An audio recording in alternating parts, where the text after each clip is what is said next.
لا إله إلا الله محمد رسول الله. لا إله إلا الله محمد رسول الله.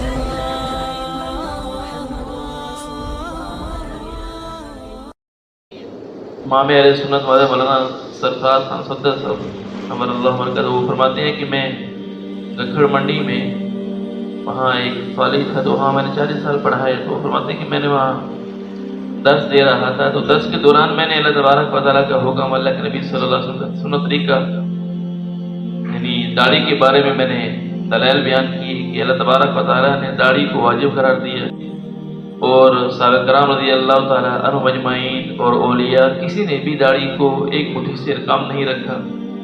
تو وہ فرماتے ہیں کہ میں نے اس پر دلائل دیے لوگوں کو، یعنی وہ جو پڑھنے والے تھے ان کو دلائل دی کہ اللہ تبارک و تعالیٰ کا یہ حکم ہے، یعنی واجب حکم ہے.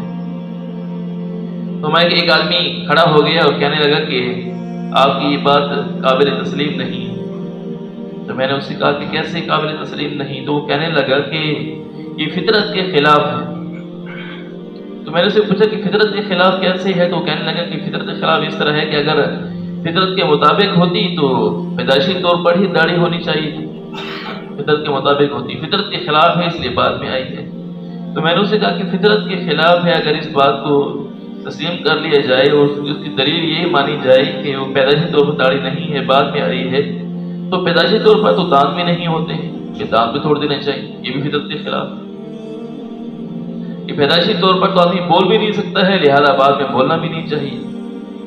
تو یعنی پیدائشی طور پر تو بہت سی چیزیں ایسی ہیں جو آدمی کے ساتھ نہیں ہوتی ہیں، لیکن بعد میں اللہ تبارک و تعالیٰ نے اس کی ایک وقت مقرر کیا ہے، اس پر وہ جاری و ساری ہو جاتی ہیں.